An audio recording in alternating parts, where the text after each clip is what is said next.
Boa noite a todos.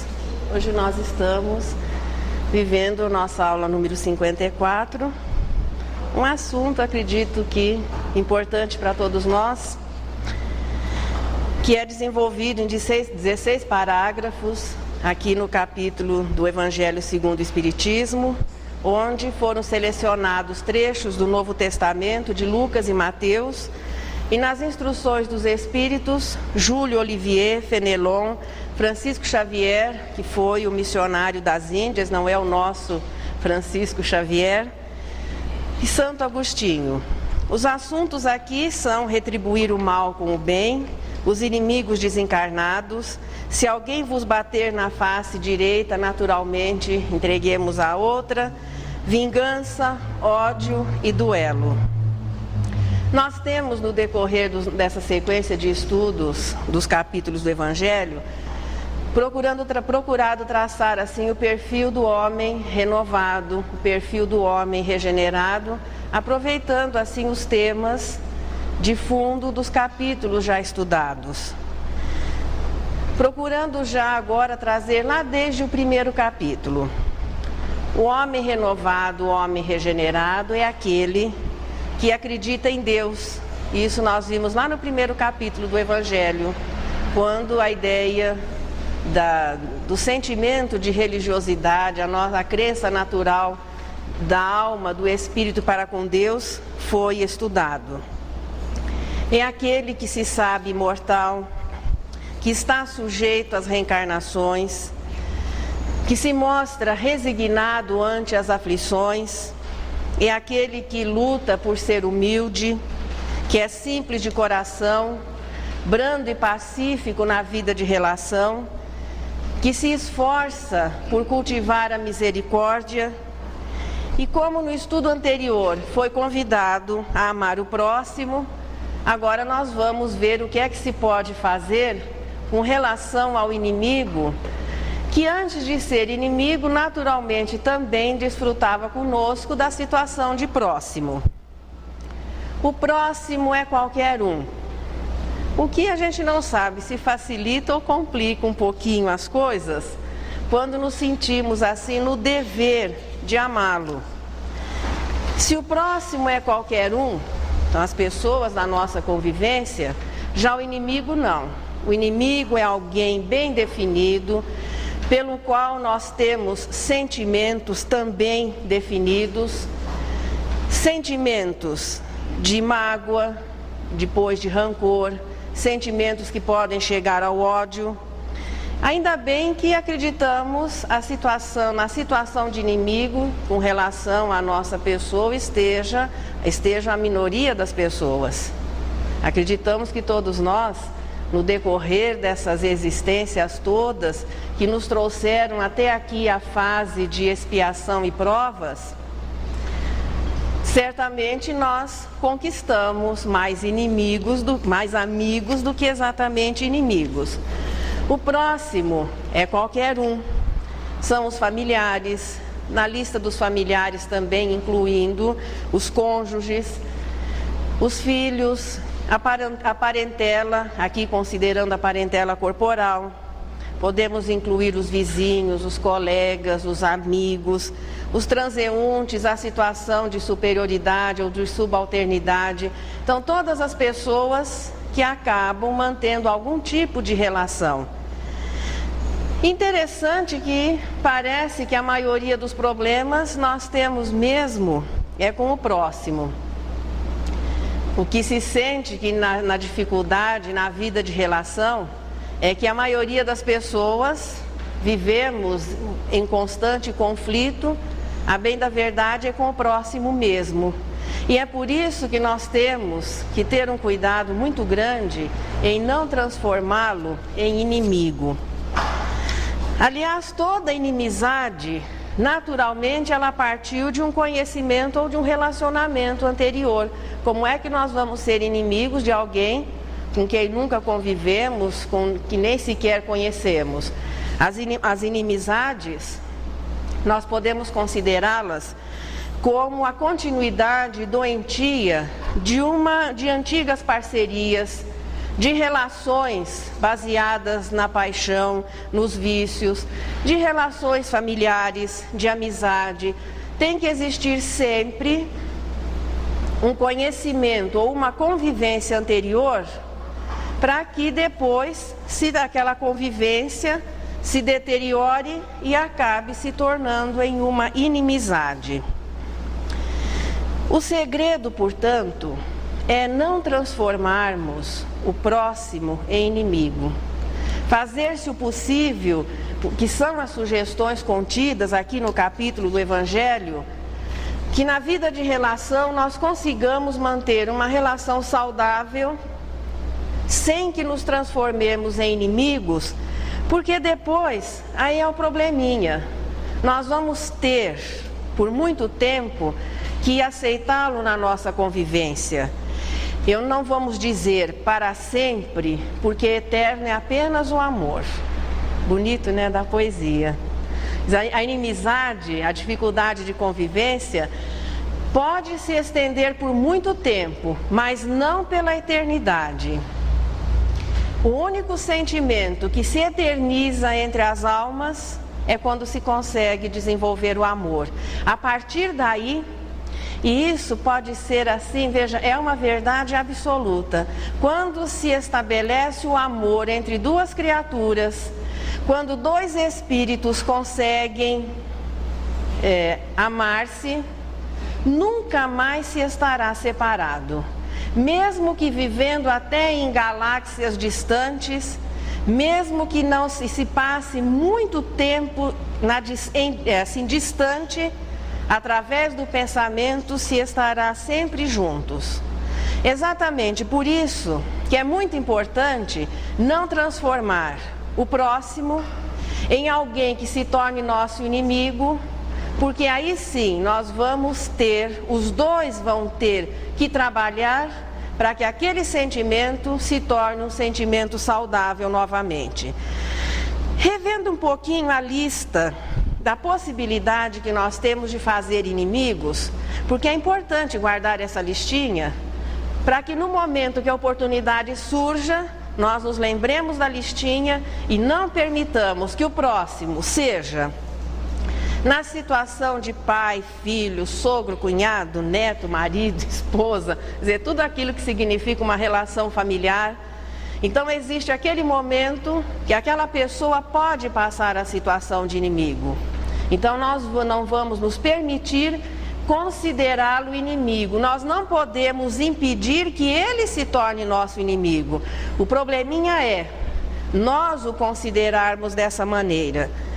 Também na vida de relação com colegas de trabalho, na escola, no barzinho, no clube, no ambiente religioso, na vida social, enfim. Ocasionalmente, por exemplo, na vida de relação, na rua, no trânsito, em outros locais, quando chega uma situação em que a relação pode se tornar estremecida a ponto de as pessoas se tornarem inimigas, importante que aquele que já tenha consciência dessa realidade não tome a decisão fatal, contenha-se. Porque a partir daí nós vamos ter que realizar um trabalho muito grande para nos livrarmos da situação. Aliás, a melhor coisa com relação ao inimigo é livrar-se dele. Depois nós vamos contar como é que se faz isso sem ter problemas com a polícia.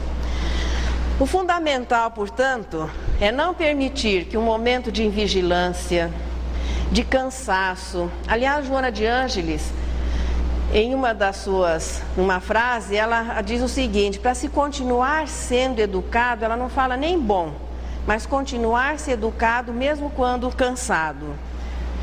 No momento de desespero, seja qual for a situação, não permitamos que o próximo se torne inimigo.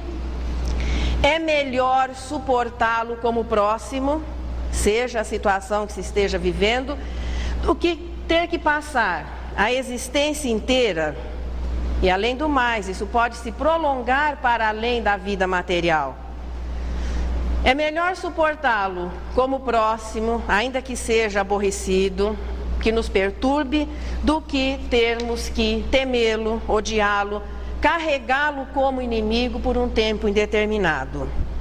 E ainda a alternativa dessa inimizade transcender a vida material e nós termos que suportá-lo, que conviver com ele como inimigo desencarnado. Se o inimigo encarnado pode nos prejudicar, veja que o inimigo desencarnado também. E naturalmente vai se utilizar de todos os recursos possíveis nos quadros que nós conhecemos como de obsessões, para chegar até a subjugação física ou moral.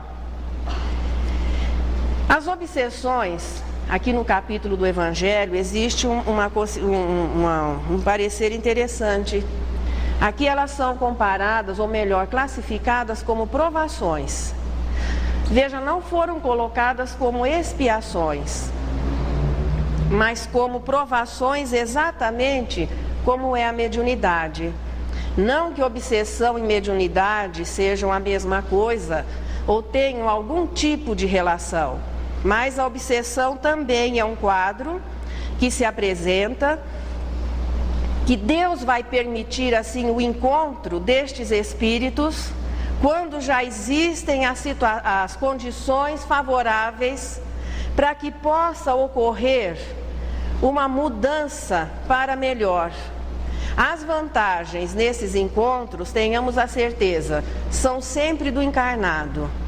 Para o encarnado, o passado é passado, ele está beneficiado com o esquecimento do passado. Para o obsessor, de ordem geral, o passado ainda é presente. Portanto, a responsabilidade maior de se dar o primeiro passo, de se procurar mudar as coisas, para que se possa, em primeiro lugar, conquistar o respeito do obsessor, iniciando-se um processo de transformá-lo novamente em próximo, é daquele que está vivendo o processo obsessivo, daquele que está encarnado. É exatamente por isso aquela sugestão de resignação ante as aflições, porque a obsessão é uma aflição numa situação provacional, em que a pessoa não veio para aceitar o assédio, a influência, a ponto de se tornar subjugado. Existiriam as condições favoráveis, ainda que com esforço, para que o encarnado pudesse até ter uma companhia desagradável que estaria tentando, em todas as oportunidades, influenciá-lo, mas não se deixar influenciar.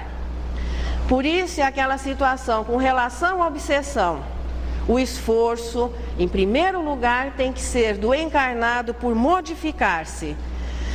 Porque a partir do momento que nós acabamos por ter o inimigo desencarnado, muitas vezes a solução vai demandar até existências seguidas. Nem sempre se consegue solucionar o problema em uma única existência. Se o amor é o único sentimento que, quando existe, ganha a eternidade, mas tenhamos a certeza que o inimigo, embora não seja eterno, pode perturbar por muitas existências seguidas.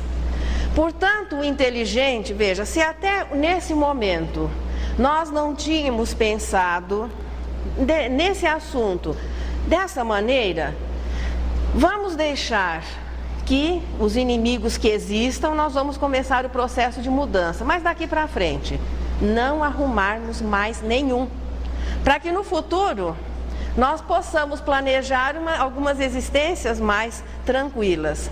Como é que se faz isso? Agora a parte prática, né? Já se falou tanto, mas afinal de contas, como é que nós vamos fazer para não arrumar mais inimigos daqui para frente? Jesus deu a sugestão, que nós diríamos assim, até a sugestão já aqui, com toda tranquilidade. Aprendestes que foi dito: amareis o vosso próximo e odiareis os vossos inimigos.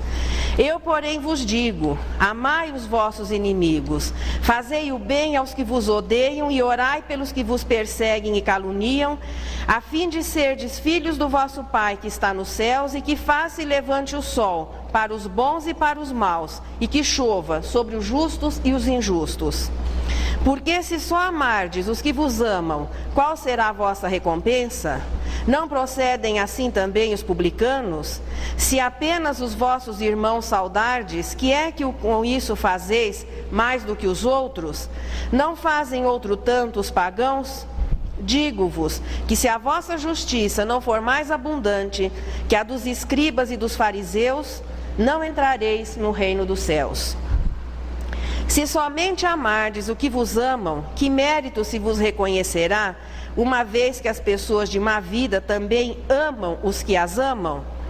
O primeiro trecho é de Mateus, o segundo é um trecho de Lucas.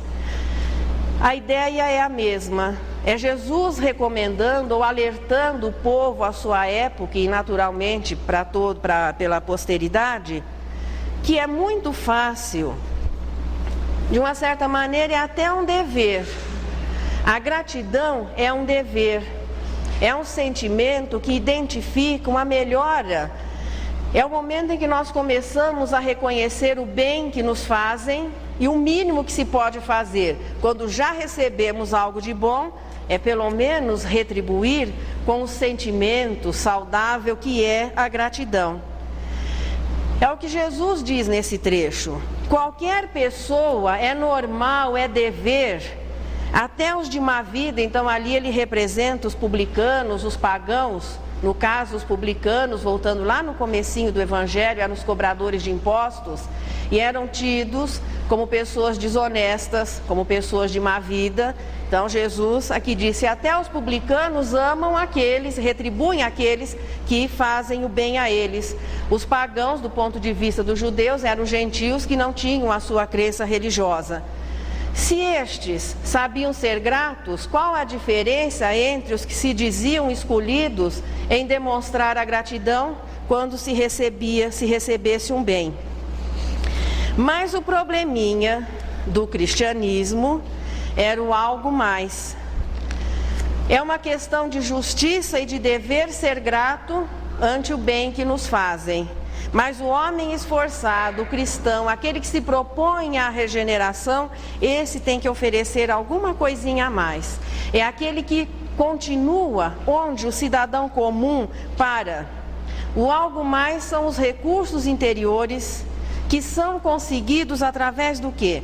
Através do conhecimento que se tenha das leis morais, através do conhecimento que se tenha da verdade.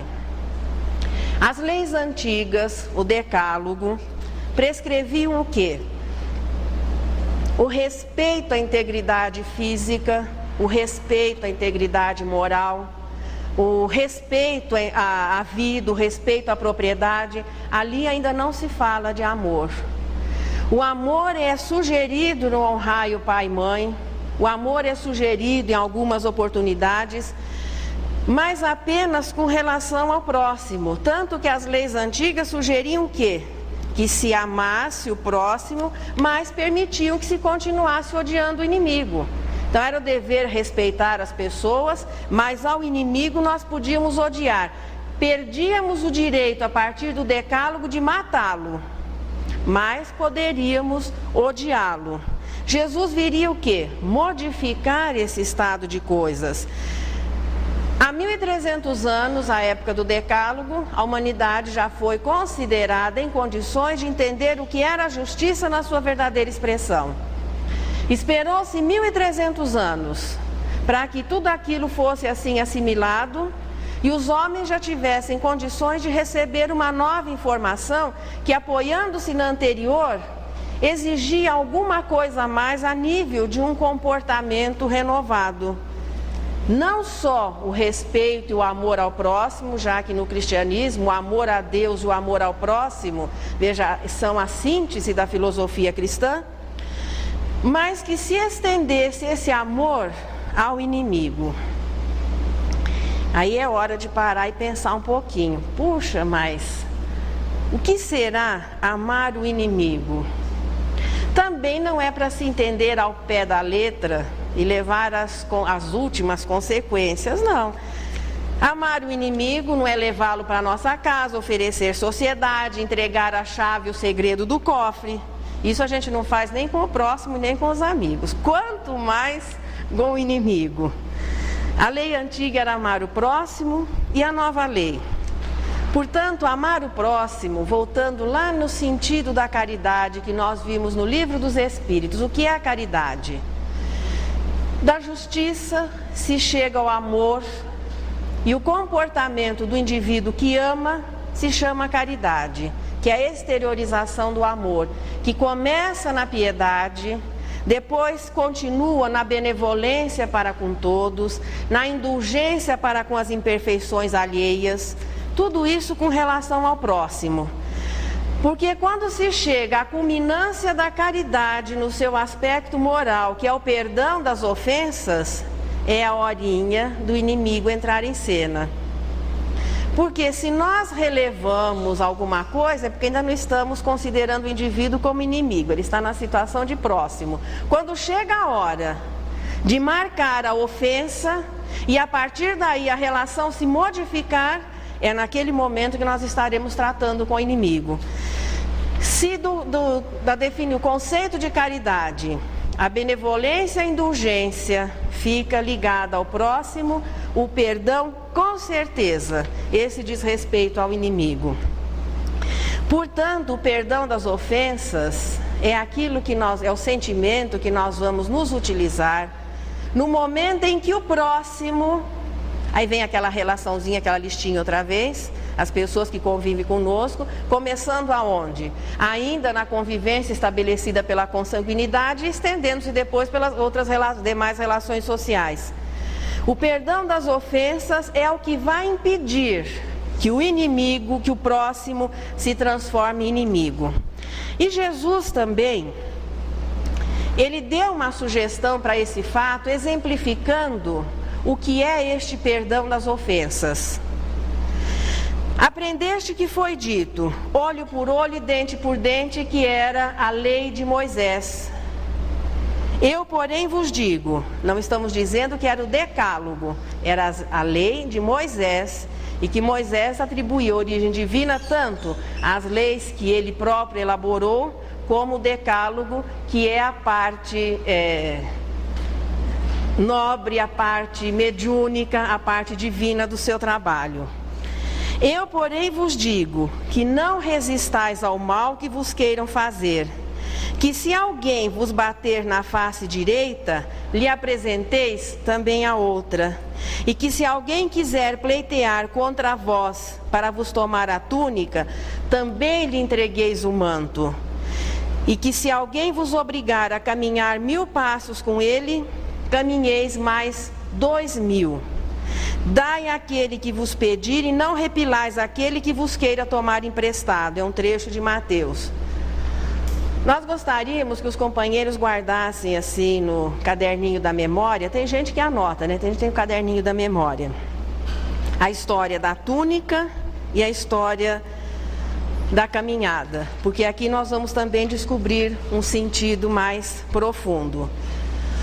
O que Jesus estabelece aqui como perdão das ofensas é não revidar, é não tomar a iniciativa da vingança, porque a vingança, tenhamos a certeza, são resíduos ainda muito fortes do primitivismo.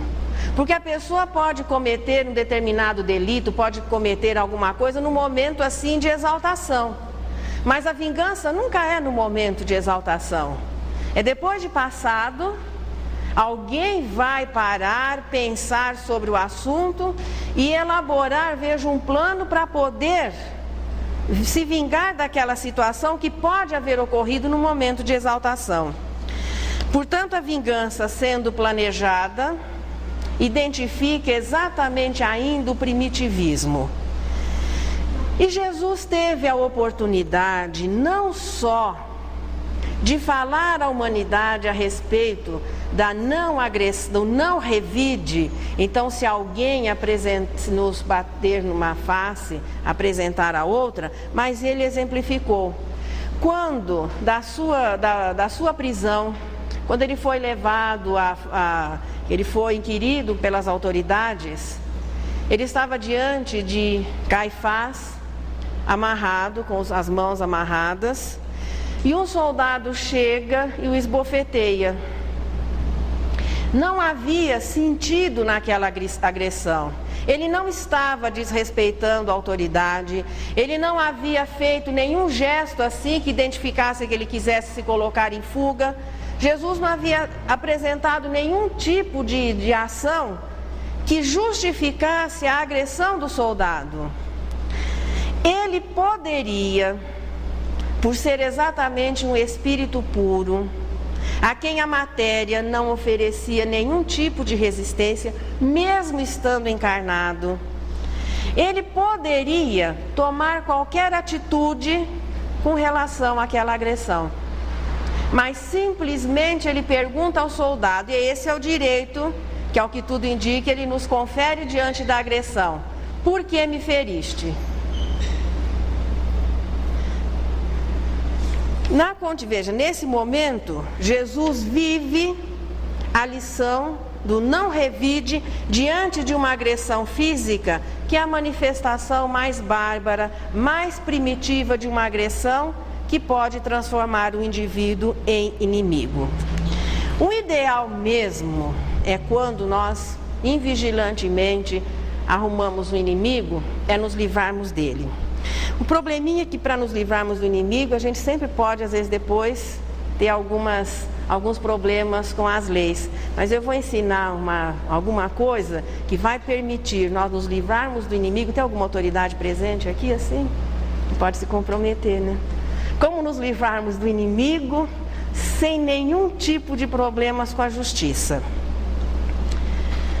Diz uma história que um rei de um país estava tendo problemas muito sérios com o povo numa região distante da capital do reino. Ali estavam ocorrendo muitas revoltas, insurreições, o povo assim muito tumultuado, e todas as pessoas que eram enviadas para poder estabelecer a ordem, a justiça, para poder de uma certa maneira fazer com que a paz passasse a existir, não conseguiam.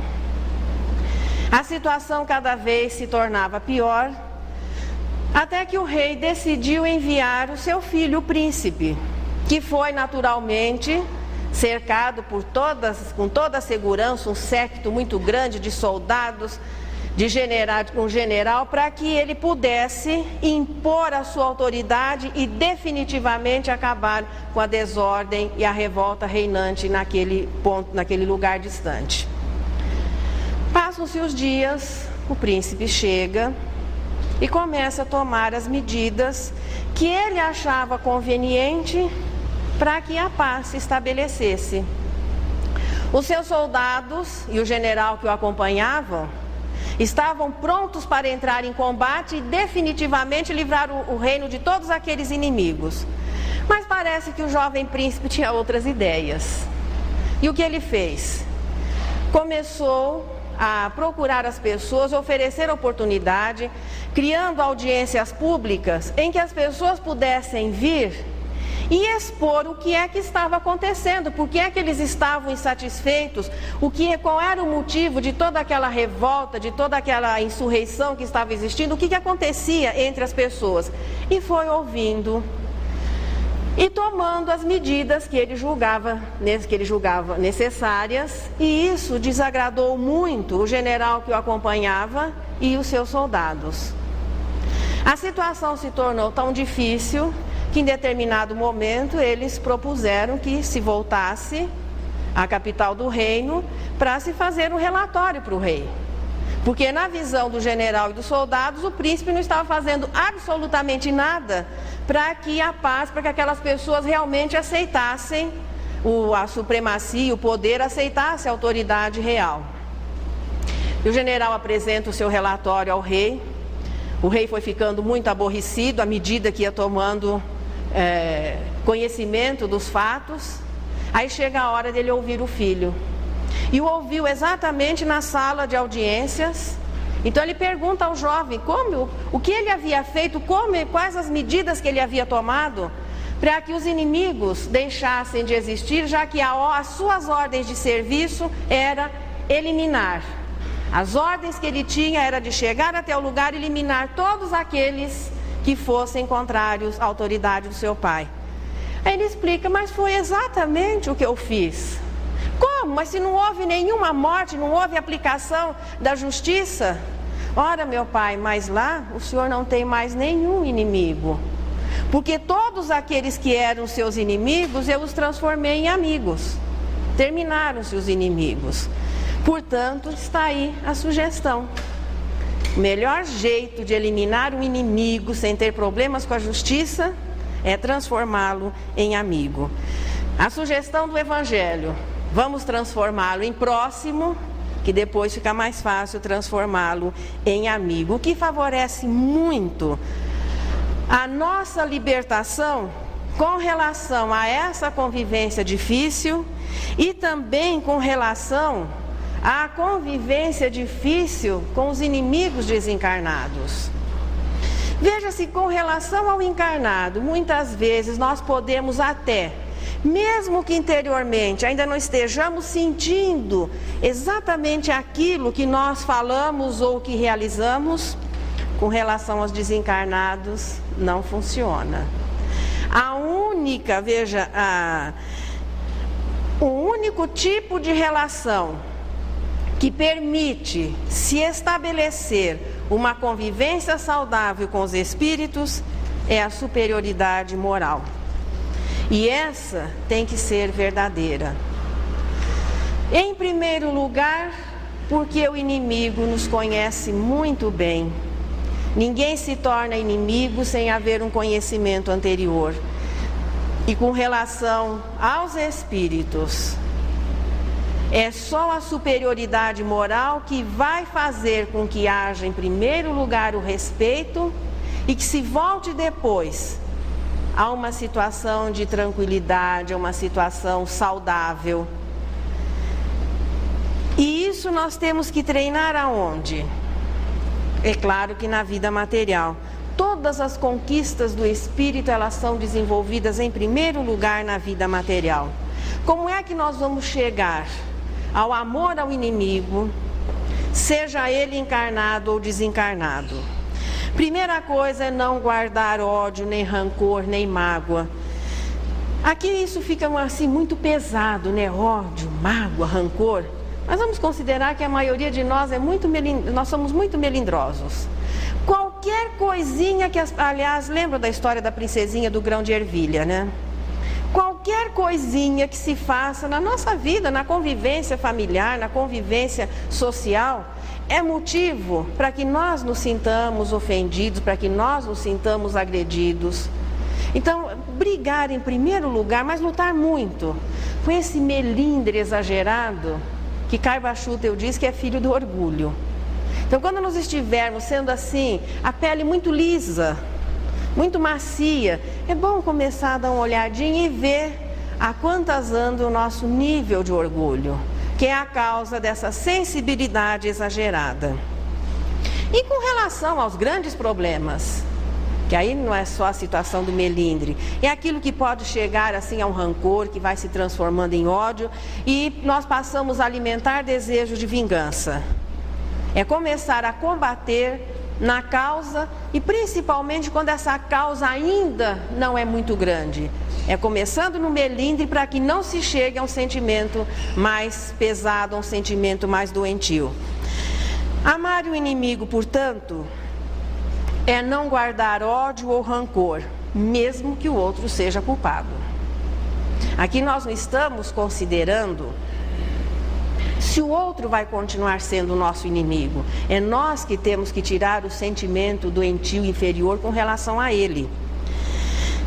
Não pensar e nem executar nenhum propósito de vingança, mesmo que ele mereça ser castigado, não é problema nosso.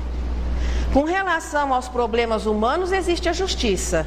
E com relação aos problemas divinos, existe a justiça divina. Deus não precisa de oficiais de justiça para que a sua justiça se cumpra.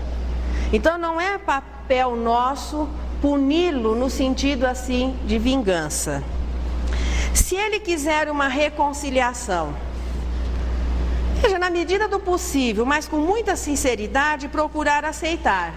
Não precisa levá-lo para casa, não precisa entregar sociedade, entregar o segredo e a chave do cofre. mas é começar a modificar aquele sentimento doentio e com muita sinceridade partir para uma reconciliação. E se formos nós, que a nossa consciência nos acuse, não ter vergonha de pedir desculpas e que isso seja com sinceridade. Não invejar os seus bens ou as suas conquistas, ainda que aquele primeiro impulso a gente as julgue totalmente imerecidas. Não é problema nosso se elas são imerecidas.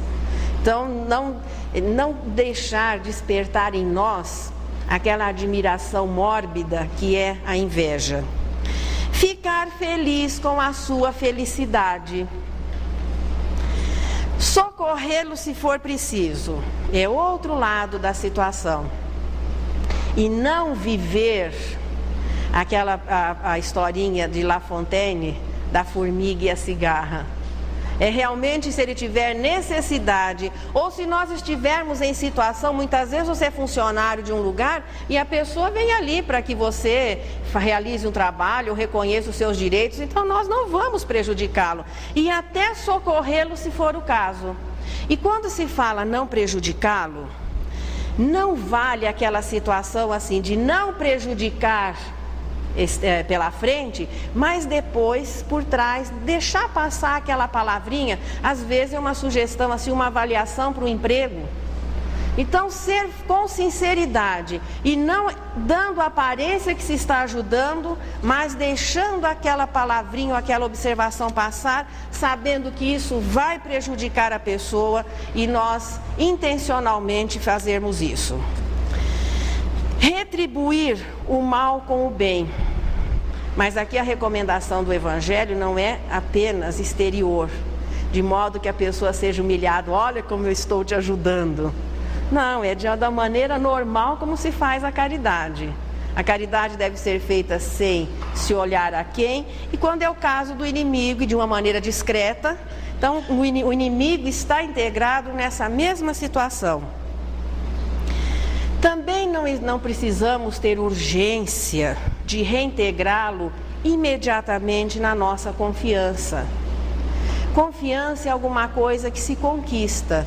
Nós não temos o direito de prejudicá-lo, de tolher os seus direitos, nós não temos o direito de fazer nada disso, mas podemos aguardar o tempo, as reencarnações seguintes, para que finalmente se possa consagrá-lo como amigo ou como alguém muito querido. O importante é que não se prolongue a animosidade e quando isso depender da nossa atuação, que não fiquemos pensando tanto, como diz Emmanuel, que o bem depois seja tardio.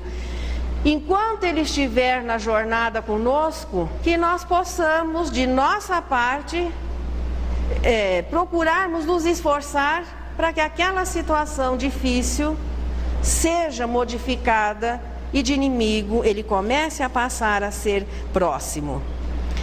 E existem algumas vantagens com relação a isso. Quem toma a iniciativa primeiro, quem se livra do sentimento inferior em primeiro lugar, é aquele que se liberta em primeiro lugar. Porque quando existe uma ligação de sentimentos inferiores, os pensamentos que se cruzam cada vez vão se tornando mais fortes e vão provocando sempre um mal maior. Por isso aquele que dá o passo em primeiro lugar, de não pensar mal para o outro, de retribuir até o mal com o bem, de não prejudicar, vai se libertando. Porque ainda que o outro mantenha um pensamento doentio, um pensamento inferior, não vai encontrar apoio nos nossos pensamentos e retorna enfraquecido. Enquanto essa simbiose é mantida, aquele clima, aquela atmosfera espiritual, cada vez se torna mais difícil para os dois que mantêm aquele estado de coisas. Como última sugestão, nós já estamos aqui, veja, essa é a sugestão, o assunto do elo, se estende por 6 parágrafos. O engraçado é que de vez em quando surgem alguns inovadores. Há pouco tempo foi lançada uma edição do Evangelho não uma nova tradução, uma versão moderna. E entre outras barbaridades, uma edição mutilada, que graças a Deus foi tirada da circulação, e que o pessoal entendeu que essa parte do duelo tinha que ser suprimida. Afinal de contas, quem é que hoje anda por aí de espada e luva, e quando acaba encontrando um oponente, qualquer coisa, bate a luva assim no rosto, desafia para duelo? O pessoal entendeu, duelo ao pé da letra. Não existe mais o duelo, pelo menos oficializado aqui no mundo ocidental, acredito que não existe mais. Para que é que o Evangelho ia gastar 6 parágrafos falando acerca de duelo? Só que não é duelo ao pé da letra, de capa espadas, modelo século XVIII. Duelar é disputar, é discutir. E é disso que o capítulo trata. Para que uma discussão termine, o que é que nós precisamos fazer? A maioria das discussões nunca acaba, porque ninguém quer ser o dono da penúltima palavra. Já haviam pensado nisso? Todos nós queremos, numa discussão, fechar a discussão, ou seja, ser o dono da última palavra. Como o outro quer exatamente a mesma coisa, as discussões se arrastam indeterminadamente, e muitas por séculos. O pessoal desencarna, reencarna e continua tentando descobrir quem é o culpado da situação. Para que o duelo termine é muito simples. É conceder a honra, já que se fala que no duelo tinha o campo de honra, padrinho, aquelas coisas todas. Então, para que uma discussão termine, para que um duelo termine, conceda ao oponente o privilégio, veja, a honra da última palavra, mas conceda-se o privilégio da penúltima. Ninguém aguenta, e os casais sabem muito bem disso, ninguém aguenta discutir com quem não responde. Aliás, não existe coisa mais desagradável quando você quer resolver uma situação e o outro termina a discussão. A gente consegue falar ainda há algum tempo, mas depois, não obtendo resposta, os casais, todo mundo deu uma olhadinha, é assim mesmo que a gente faz em casa. Não tendo resposta, a discussão tem que terminar. Só que isso pode ter um sentido mais amplo. Com relação, veja, às disputas, ao duelo no sentido assim, aquelas coisas trágicas, muitas vezes vindas assim de paixões, aquela situação assim de disputas acirradas. Conceda ao outro a honra de fazer valer o seu direito, mas se reserve o privilégio da penúltima palavra, porque aí nós ganhamos uma coisa: a compreensão das leis divinas. As leis divinas são favoráveis àquele que compreende, aquele que se cala, aquele que renuncia, até muitas vezes tendo direito, e aquele que sabe perdoar, ganha-se a liberdade. Mas o inimigo poderá continuar sendo nosso inimigo, só que aí nós deixamos um probleminha para ele resolver. Ele pode continuar sendo nosso inimigo, mas nós nos teremos libertado da situação de inimigo, o que torna a vida muito mais tranquila e muito mais confortável.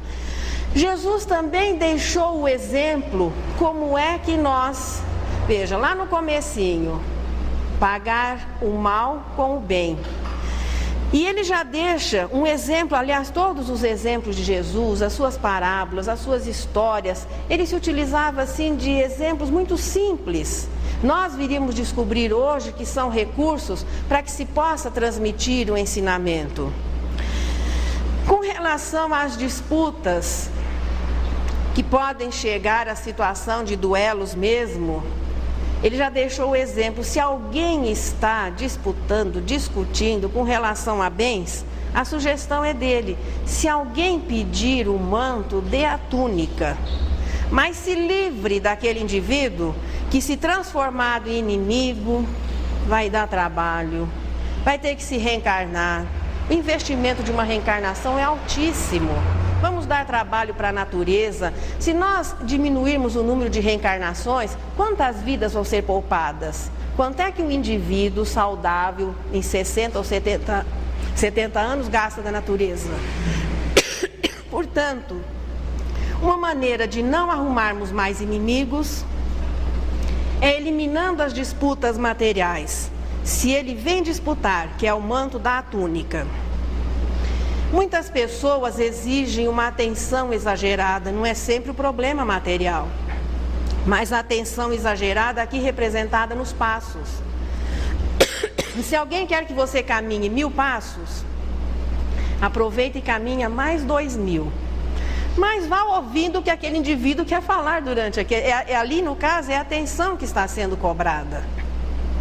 Por que desagradar alguém e torná-lo um inimigo? Se até conceder um pouquinho de atenção não é lá tão difícil assim. E a culminância é a agressão física. Se alguém nos agride, exemplifica Jesus, nós temos o direito de fazer uma pergunta: por que é que você está fazendo isso? Mas não agredi-lo em seguida ou não partirmos para a vingança. Na medida do possível, vamos conceder a todos que queiram disputar, que queiram duelar conosco, a todos que queiram transformar-se de próximos em inimigos, na medida do possível. Vamos nos esforçando e naturalmente isso vai ser à custa do esforço, mas vale a pena. A recompensa é que nós não vamos ter que conviver com ele, ainda que ele se mantenha na posição de inimigo. Nós vamos ter de recompensa uma consciência tranquila e um sentimento renovado. Isso faz valer a pena qualquer esforço, porque um dia essa pessoa também vai chegar a essa conclusão e vai deixar de ser nosso inimigo. Mas nós tivemos a recompensa em primeiro lugar. Ele continua vivendo um clima doentio mental, mas nós nos libertamos dele. Hoje nós trouxemos de Maria Dolores, como sempre, deixando a sua mensagem carinhosa para todos nós. É uma das poesias que eu acredito que todos nós achamos uma das mais bonitas. E quando se fala em amar e perdoar o inimigo, nós temos que exatamente procurarmos assim a inspiração em Jesus. E Maria Dolores nos narra essa passagem da vida de Jesus. A Madalena fora ao túmulo querido. Entre pedras de extremo desconforto, levava flores para o mestre morto. Tinha o peito magoado e enternecido. O sol reaparecia resplendente, a névoa da manhã fundia-se no ar. Na dourada invasão das flamas do nascente, Maria estava ali unicamente, a fim de estar a sós, recolher-se e chorar. A desfazer-se em pranto, ela arguía: por que, Senhor, por que tanta saudade e tanta dor? Toda a felicidade que eu sentia jaz aqui sepultada. Transformou-se minha vida em sombra e nada, no ermo deste pouso derradeiro. Nisso ela viu alguém. Seria um jardineiro? Um zelador daquele campo santo? Mas tomada de espanto, viu-se à frente do mestre Nazareno, o excelso benfeitor ressuscitado, a envolver-lhe de paz o coração cansado. Ela gritou: Senhor. Ele disse: Maria. Ela era a expressão da perfeita alegria, ele, o perfeito amor. Madalena ajoelhou-se e quis beijar-lhe os pés. Maria, por quem és? Explicou-se Jesus. Não me toques, porquanto não te esperava aqui neste recanto, e ainda não fui ao Pai revestir-me de luz. Maria, surpreendida, indagou em seguida: Senhor, onde estiveste? Em que jardim celeste encontraste o descanso necessário que vem de Deus nos dons da paz completa? Perdoa-me, Senhor, a pergunta indiscreta. Dói-me, porém, pensar na angústia do Calvário. Revolto-me, padeço, mas não venço a mágoa de lembrar-te o sacrifício imenso. Mas Jesus respondeu: Não, Maria, não fui ainda ao alto, nem me elevei sequer um palmo à luz do firmamento. Quem ama, não consegue achar o céu de um salto. Ao invés de subir aos altos resplendores, desci, mas desci muito aos reinos inferiores. Despertando no túmulo, escutei os gritos de aflição de alguém que muito amei e que muito amo ainda. Embora visse além a luz mais linda, sentia nesse alguém um amado companheiro em crise de tristeza e de loucura. Fui à sombra abismal para a grande procura, e ao reencontrá-lo amargurado e louco, a ponto de não mais me conhecer, demorei-me a afagá-lo e pouco a pouco consegui que ele enfim pudesse adormecer. Senhor, interrogou a Madalena, quem é o amigo que te fez descer antes de procurar a luz do Pai? Mas Jesus replicou em voz clara e serena, Maria, um amigo não esquece a dor de outro amigo que cai. Antes de me altear a celeste alegria, ao sol do mesmo amor a Deus em que te enlevas, vali-me após a cruz das grandes horas mudas e desci para as trevas a fim de aliviar a imensa dor de Judas. E que nós possamos neste instante